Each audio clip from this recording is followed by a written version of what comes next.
Alerts 24 நேயர்களுக்கு அன்பு வணக்கம். தமிழ்நாடு 39, புதுவை ஒரு தொகுதி உட்பட 40 தொகுதிகளுக்கான நாடாளுமன்ற தேர்தல் ஏப்ரல் 19ஆம் தேதி ஒரே கட்டமாக நடக்க போகுது.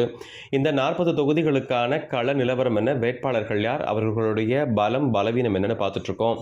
இந்த வீடியோவில் நம்ம பார்க்க போகிறது காஞ்சிபுரம் மக்களவை தொகுதி.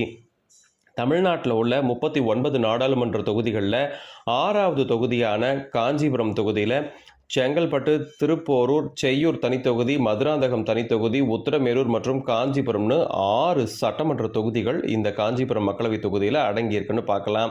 2019 பொது தேர்தலில் திமுகவினுடைய வேட்பாளர் செல்வம் 55% வாக்குகளோட மொத்தமாக 6,84,004 வாக்குகளை பெற்று வெற்றி பெற்றார்.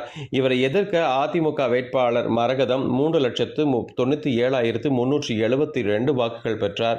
நாம் தமிழர் கட்சி சார்பாக போட்டியிட்ட சிவரஞ்சனி 62,771 வாக்குகள் பெற்றார். காஞ்சிபுரம் தொகுதியை பற்றி சொல்லணும் அப்படின்னா 1000 கோவில்களின் நகரம் என வர்ணிக்கப்படுவது காஞ்சிபுரம். இங்கே இருக்கக்கூடிய காமாட்சி அம்மன் கோவில் ரொம்பவே பிரசித்தியான கோவில் அப்படின்னு சொல்லலாம்.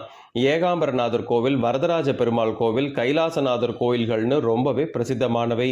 காஞ்சிபுரம் நெசவு தொழிலுக்கு கைலாசநாதர் கோவில் மிகவும் பிரசித்தம்னு சொல்லலாம்.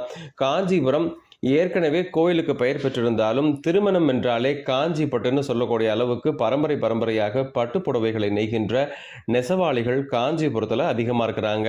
காஞ்சிபுரத்தில் ஏரிகள் அதிகம்னு பார்க்கலாம்.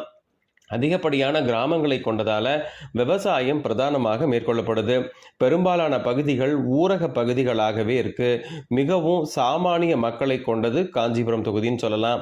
மொத்த வாக்காளர்கள் எவ்வளவுன்னா, கடந்த 2024 ஜனவரி மாதம் வெளியான இறுதி வாக்காளர் பட்டியலின்படி காஞ்சிபுரம் தொகுதியோட மொத்த வாக்காளர்களோட எண்ணிக்கை 13,48,000. இதில் ஆண்கள் 6,48,000, பெண்கள் 6,48,000ன்னு வாக்காளர் பெருமக்கள் இருக்கிறாங்க. 2024 நாடாளுமன்ற தேர்தலில் காஞ்சிபுரம் தொகுதியில் களமிறங்கக்கூடிய வேட்பாளர்கள் யார் அப்படின்னா, திமுக சார்பாக செல்வமும், அதிமுக சார்பாக ராஜசேகரும், பாஜக கூட்டணி சார்பாக பாமக வேட்பாளர் ஜோதி வெங்கடேசனும், நாம் தமிழர் கட்சி சார்பாக சந்தோஷ்குமாரும் போட்டி போடுறாங்க.